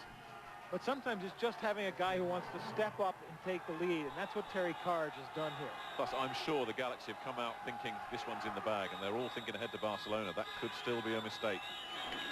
Carge gives to Stacey, and that was read all the way on a loose ball, and Carge recovers it. They're saying Stacey was down anyway. But a loss of around 3 yards. Don Reynolds, number 90, getting great penetration there. Forward progress was ruled. Another big play from Don Reynolds. Scotland ball. Watch him there at the tackle, just overplays the man. Beat the man in line of scrimmage. Beat the blocker coming through, made the tackle, forced the loose ball, but Stacey was already down when the ball folded up. But that's another big play by Donald Reynolds. A gain of a couple for Stacey. Would have been a lot more but for Reynolds. So 2nd down and long for the Scottish Claymores. De Graffenried in motion. Carge fakes the handoff, steps up into the pocket, and will run again. trying to turn the corner and only picks up a yard. Mike Stonebreaker, the middle linebacker, showing great speed to trip him up. And it looked like Carge might have had the corner for just a second, but Stonebreaker made up a lot of ground. There you see the middle linebacker. He's watching Stacy. Now watch, he reads Carge. Now Carge starts to run. Here comes Stonebreaker. And now he commits himself to chase and makes the diving tackle. And a good one. He had help from Greg Briggs coming up, who could have made the tackle. Brandon Michael didn't need it. Yeah, the Claymores media guide says Terry Carge is 6'1". I'm not sure I believe that. He looks about 5'9". Darryl Mitchell went in motion. They pump fake. They go to the end zone and incomplete. Not much chance of a completion there, and Cecil Doggett came close to picking it off. But look at Terry Carge. He's dwarfed by everyone else in that huddle. And thinks he's 6'5". I think that was the quote. Carge throwing on the run. Doesn't get a whole lot on it. Nearly picked off. Fourth down. Is that Ben Torriero out there? No, it's Sean Conley. Conley will attempt a 27-yard field goal. And does it go in? They get a break. It hits the post and goes in. So 3 more points chipped off the lead. It's now Frankfurt 30, the rejuvenated Claymores 16. You're swamped. Instead, they've dragged it back to just a 2-touchdown ball game. 10 points in this third quarter. All the momentum with them. The question is, can they keep it going? Another big defensive series is what they need, and that's the strength of the team. That's the one thing you look in the Claymores' favor in this kind of a comeback attempt, is that their strong point is the D. Conley kicks it. Mike Bellamy is there. Fields at his 18. A very shallow kick from Conley. Bellamy runs into his own man and then is nailed down at around the 27-yard line. Ben Torriero comes up big time again. Well, who says the Scottish players don't contribute? Torriero is having a great second half. Torriero is one of the big guys on the kickoff team. He's watching the ball, which is something you have to do. Keeps his eye on where it is. It's a short kick. You pace your run. You stay in your lanes. You converge on the ball. And if you meet somebody, you hit them. You don't go around them, because if you go around them, you open up space. And that was Greg Briggs, the strong safety, that Torriero just flat pushed him 5 yards back. One of the things you learn, when someone's in your way, you don't go around them, because when you go around them, you open up space for the guy with the ball. You hit them. Even if you go down, you're forcing the ball carrier to go one way or the other. Now, you've met Ben Torriero a couple of times, Mike. Would you want to get in his way on special teams? No. That's an easy one. Well, Amsterdam will host the World Bowl, as we all know, on 17th of June, Saturday week. They will play Frankfurt or Barcelona. Frankfurt have to win here and then go to the Montjuic Stadium in Barcelona next week and win there, and they'll go through. One Frankfurt loss this week or next week, and Barcelona will be the second half champions. The Rhine Fire and the London Monarchs are out of it. That Frankfurt-Barcelona game will be a good matchup. Those two teams go at it, hammer and tong, back from the original World League days. And that's a tough one to call. Really. Even at home, Barcelona doesn't have the great home field advantage, but they'll get a good crowd for that game, and they're playing good football. They won on the road at Dusseldorf. And a completion there, and good running room for Nate Bolton, who gets to around halfway, a pickup of 20 yards on the completion from Brett to Bolton. James Spencer, David Wilson combining on the stop. And you talk about whether you'd like to have Ben Torriero coming at you on the field. How would you like to be Corus Irvin and having Kip Vickers coming at you? There's Vickers leading Bolton on the screen, and watch that. Out of my way. And Vickers stayed with it. Corus does a nice job of keeping in the way, but 275 pounds of Kip Vickers bearing down on you. From the NFL's Indianapolis Colts. Back on the ground to Crazy Legs Bolton, who's looking for running room. Mark Sander stayed with him. And Nate Bolton just fell over rather than take the hit. And, you know, that's one of the things. You made the point. Do you keep Nate Bolton in at this point? I really think it looks like he's running okay, but he doesn't want to take any unnecessary hits. And you might be better off with Thomas or even giving Ingo Seibert another chance. Well, Seibert has only carried the ball a couple of times, didn't do anything wrong. Thomas, I don't know why they're not using him. Well, he's coming off injury as well. Maybe I think they may want to protect him too, but you don't want to lose Bolton. That's a big part of your offense gone if Bolton goes. Trouble, loose ball, fumble, and it's still loose. Now, who's got that? The Claymores think they've got it. What a turnaround in the second half. They've got it. Mike Brandon forced it. Brad Brett's lost it. And this game is being turned around in this second half. Alan Young comes up with it. Mike Brandon's coming down from the left end spot, top of your screen. He's beating McCullough. McCullough's got him around the neck. That's a hold all the way, but he still gets a piece of the ball. And then Alan Young's going to be the guy who finally comes up with it as Brett just can't get it back. But look at that. McCullough's got his arm around Brandon, and Brandon still gets his hand into Brett's and gets the ball loose. And Brett's trying desperately to bring it back in, but Alan Young takes it away from him.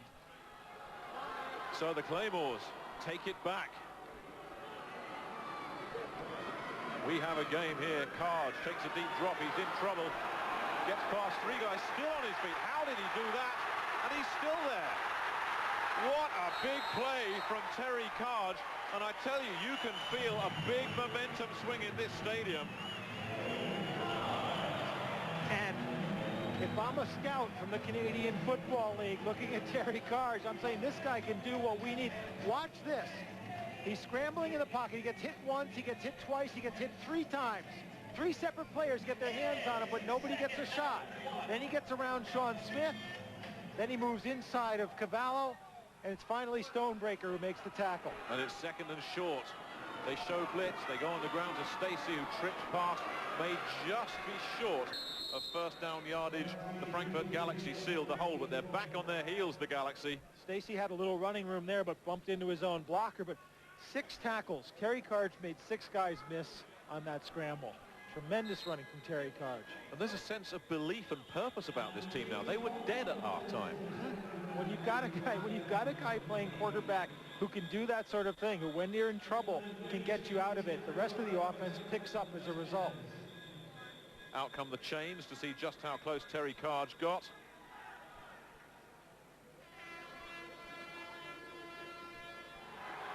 Looks like it may be short. We'll bring up a third down. And, well, about a foot and a half.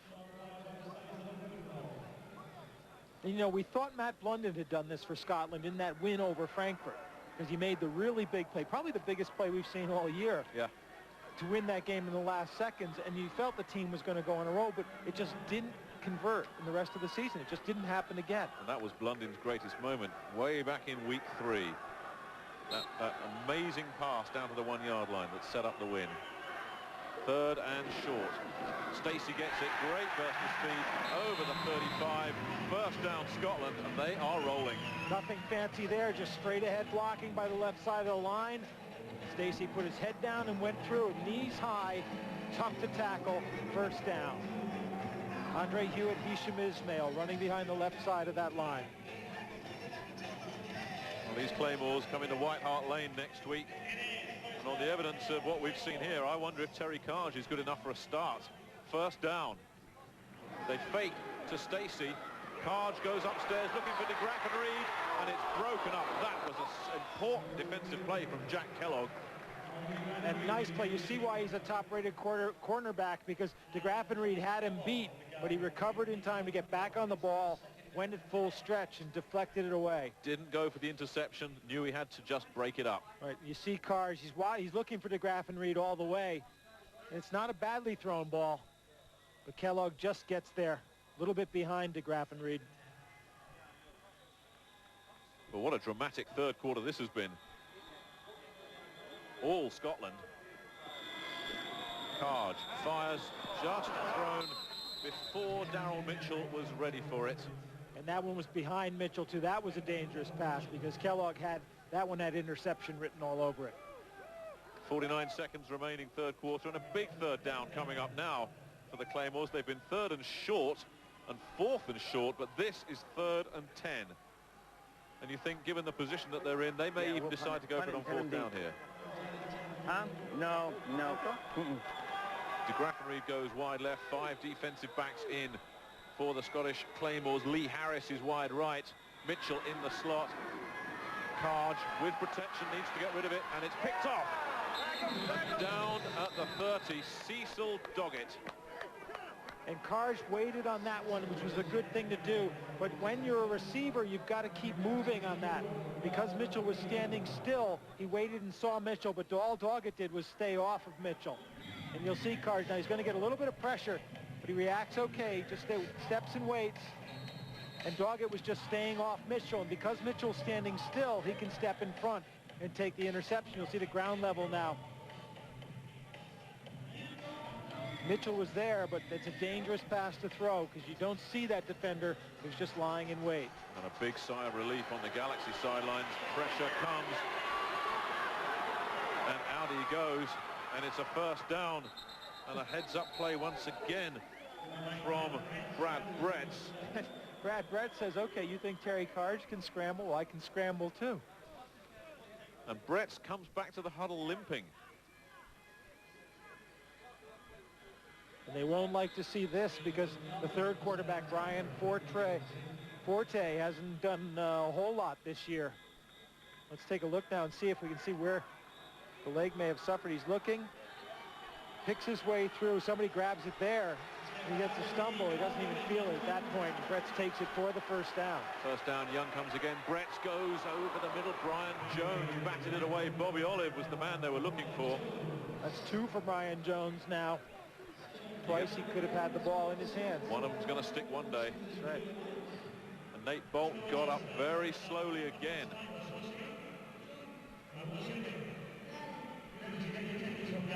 Brian Jones has been solid all year. And so too has the Frankfurt Galaxy secondary. Cecil Doggett is the nickel back in there. And whenever he's come in, he's always impressed. Pressure comes on. They got him. Down goes Brad Bretz. Nailed for a big loss, and this time he did hang on to the ball, but they came after him. James Spencer, the former Barcelona Dragon, nailed him. And Brian Jones was the guy, middle linebacker blitzing. Watch him right in the middle of your screen, and right about here he beats the block, and right about here is where Nick says it got him, and Bretz almost gets away, but James Spencer says no you don't, and comes over the top. Jones hangs on for dear life at the bottom. James Spencer comes in over the top. And you see Nate Bolton, what you were saying, Nick, he's playing hurt. He just couldn't stop Jones coming up. If his shoulder's hurt, he's not going to be able to throw that block. It's just a physical thing. I'm really surprised to see Nate Bolton still in there. The end of a very eventful 3rd quarter. The Claymores are coming back, but it's still Scotland leading 30-16. We'll be looking to pound it out for one more quarter. And you got to ask yourself a couple of questions. One is, if Frankfurt's going to pass, why is Nate Bolton in there? Because you know he's not going to pass block. Secondly, why don't they run the ball? What you want to do is eat some time off the clock. Ernie, got a couple of questions for you. Well, no doubt there's a good reason, but I can't for the life of me see what Nate Bolton is in there for. He's playing hurt. And with a big game next week, and on 3rd down, the Claymores show blitz, and they're coming up, and it's caught by Bolton. And Bolton is hit back at the original line of scrimmage. Scotland hold firm again, and Brad Bretz was flattened by Brian Jones and gets up very slowly. He's playing hurt now as well. Alan Young in there as well. And that's why Bolton was in, because this is his kind of play. They set up the screen. Bretz takes a beating, and they're coming after him. You notice they don't slow up when he lets go of the ball. And it's just a great play by George Coghill to cut through the 2 blockers to slow up Bolton enough for Wilson to make the tackle. Coghill doesn't cut through those 2 guys. There's a big problem. The punt drops at the 23-yard line of the Scottish Claymores. 14-15 left in the ball game. Frankfurt have done nothing this half. And I think this fella is starting to feel the strain. It looked so easy first half as he completed 19 out of 23. Welcome to the World League, Brad. They're looking at his leg, which is a bad sign, but I'm sure he's going to come out right now. Come back out the next time Frankfurt have the ball. Especially when the trainer's leaning on your legs. There can't be that much wrong with him when he's putting his weight on them. Kaj gives to Saran Stacey, whose running has not been a factor in this game.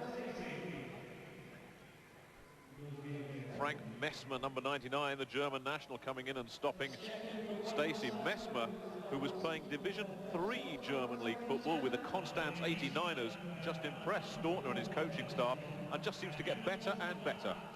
They say what they like about him is he's picked up the little nuances of line play really well. There's a lot of big, strong guys playing in Europe, but not a lot who have all those little tricks that you need to know. So 2nd down and 10. Kaj in trouble. This time they don't let him get away. The follow-up was from Nate Dingle, but Mike Kerr was the man that made the play. And Frankfurt have got their defensive momentum back. They've got the Scottish line on their heels. And you see it coming around Stacey. There's the pressure from Dingle. And Kerr coming up the middle. Kaj wondering if the magic has worn off. 3rd down and 18. Stortner impassionate as ever. 3 wide receivers in, 6 defensive backs in for Frankfurt. And they hand off on the draw play, and Saran Stacey doesn't even get back to the original line of scrimmage. So we may see Ben Torriero again. And you will see Ben Torriero's coming on that. It's not a bad call, but the thing is, when you're running those, the pursuit is so great. You got guys like John Baker, 290 pounds, who are able to run Stacey down from behind on that play. Frankfurt were forced to punt on the next possession, so Scotland have another chance to narrow the deficit. The Claymores have to put 7 on the board in a hurry. The pitch back to Stacey. Stacey with some running room here. 1st down, still on his feet. Trips up and picks up around 30 yards. Eventually Tom Cavallo came up and stopped him with some help from Chris Hall, but Stacey broke one open for the first time this afternoon. And watch the blocking. There's the whole line pulling left. It's got Andre Hewitt, the tight end's doing a good job. He cuts behind the 2 of them. And now he's out in the open field, and de Graffenried's going to get the hold up there, just turning him around, and Stacey keeps the feet moving. Well, it's been a bits and pieces game for Saran Stacey, but that run takes him to 100 yards for the day, and that'll be 100 and about 3 inches. Not much doing there at all. And you want Scotland to come back after the big run by Stacey with something a little bit different. Outside, something going long, something to Stacey out of the backfield, a little play action to take advantage of it. Meanwhile, the clock continues to run. We're under 9 minutes. Right and left. This, the Claymores' last home game of the season, still looking for that first home win. Kaj fires, got a man. De Graffenried is hit by Chris Hall, hangs onto the ball, and it'll be a pickup of around 6 yards. Looked like De Graffenried wanted to fall down and couldn't quite do it. And Hall gets up slowly now. And, you know, this is a tough league to stop the clock in. Stacey went out of bounds on the run, and the clock kept going. Now de Graffenried, running a little out pattern, decides to try to cut back in for extra yards, but Hall isn't letting go. Good tackle by Hall. He gets help from Smith, and you saw Smith tries to slip the ball away, which is a good play for the 2nd man in. De Graffenried's 3rd catch of the day. The first one was a touchdown. And another one. This time it goes out to Lee Harris. That does stop the clock, and it's a Claymore's 1st down. 8 minutes left. Big Tom Scott back out on the sideline for the Scottish Claymores, incidentally, and standing up as well. And we were asking a question at the start of the game, do these players really care? A 1-7 team coming to the end of the season? Well, they really do. I'll tell you, Tom Scott, if we get a chance to look at him, he's got the biggest pair of shorts I've ever seen in my life. Meanwhile, 1st down, they stay on the ground. Stacey cuts back, looks to repeat the trick. He's got a 1st down, goes out of bounds, stops the clock. The Claymores on a roll. Johnny Dixon pushed him out. Chris Hall was there too. And it's Saran Stacey's acceleration that makes this run. Take a look. Saran Stacey now, he's carrying up the middle, and as he goes left, this is basic running right there. See how he's changed his hands? Now he's protected the ball from any tackler who's going to come near him. That's the thing you learn when you first start playing football. A lot of guys ignore it, but they ignore it to their peril nowadays. all the way to the 26-yard line. And a timeout called. So Terry Carge goes back to the sidelines. And there's Tom Scott and those shorts. You can make a tent out of those, Mike. You could make 2 pair of trousers for you if you took the bottoms in a little bit, Nick. Well, the big fella, 380. Lovely fella. Great attitude. And let's hope his injury isn't too serious. A lot better if we win this game. Aaron saying, I feel a lot better if we win the game. Can't see what's going on behind those Foster grants. Thank you. Stacey, incidentally, closing in on 1,000 yards for the season. There you saw Dennis All Dahlke. purpose. Sorry, Mike. You saw Dennis Dahlke, 69, who stepped in for Tom Scott and hasn't done a bad job. Well, Dahlke's been here from the start. He knows what's going on out there.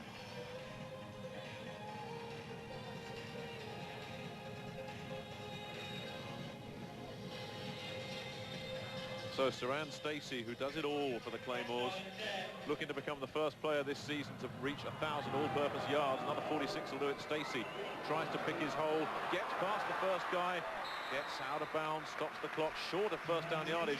But this is very smart play selection from the Claymores. Well, the same acceleration that got Stacey the big yardage got him any yardage on that, because he should have been stopped for a loss. And the clock's still winding its way down. The Claymores have to put the ball in the air at some point, but look at the blocking he gets. He had a little space inside off tackle if he could have made it, but he breaks the tackle there and gets yardage anyway. Picked up about 5 on a play that could have been stopped for a loss. Closing in on 4 figures. They stay on the ground again. Stacey somehow manages to break one tackle, but is in trouble and just pushes his way forward. Maybe back to the line of scrimmage. Johnny Dixon, probably the first one there.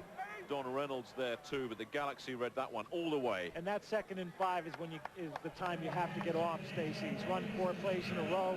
It's time to get the ball in the air. It's time to use him as play action. Defense is keying on him. Use that as a way to get your receivers open, to quarterback more time to throw.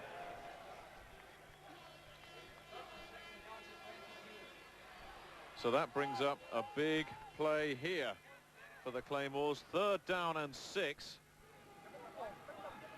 And not quite there. It was close, looking for the tight end, Dwayne Chandler. If he'd been another 6 inches taller, he may have got that. That'll bring up a 4th down. Although they're still showing 2nd down on the far sideline. Now they've moved it to 3rd, but this is a 4th down play. Some confusion on the chain gangs here. Yeah, they missed the last. Now they've moved. Now they've got it.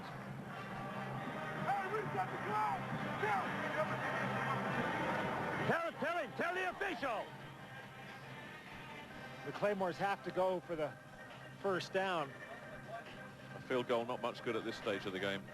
They need touchdowns, 2 of them. 4th down, not There's 3rd down, 4th down. From our referee, Tom White. We've seen rather too much of him for my own personal taste. A lot of flags in this game. Can Terry Carge work the miracle? 4th and 6. They need to convert this one. DeGraff and Reed wide right. Harris wide left. Mitchell in the slot. And they've gone for Harris, and it was too low. Harris was well covered by Chris Hall. So they fail on 4th down. Out come the Galaxy again. Frankfurt brought both linebackers, so they're rushing 6 men. Carge had to hurry the throw a little. You'll see here come the linebackers right in the middle of your screen. So Carge rushes the throw, and he doesn't get a good one off. It would have had to be a great one to be complete. And I think that comes down to play calling, because I think they went once too often to the Saran Stacey well. That signaled the end for the Claymores' brave fight back. Frankfurt added to their score with his Ingo Seibert 12-yard touchdown run, but Scotland's pride was not to be ignored. They replied as the clock ticked towards 0, with former London Monarchs Jim Ballard firing his first World League touchdown pass to Lee Harris. They even converted the 2-point attempt to make the final score 24-37.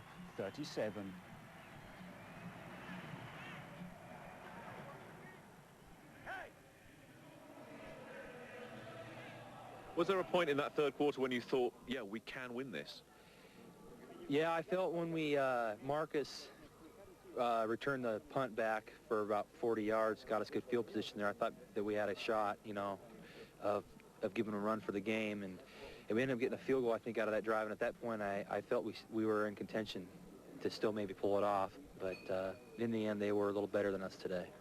Well, Brad Bretz, congratulations on an impressive performance. I don't suppose before the game kicked off you expected to see quite that much playing time? No, you don't. But, I mean, every game you have to prepare like if something happens to the first guy, you have to be prepared to go in. What was going through your mind when you realized that Paul Justin was out for the game?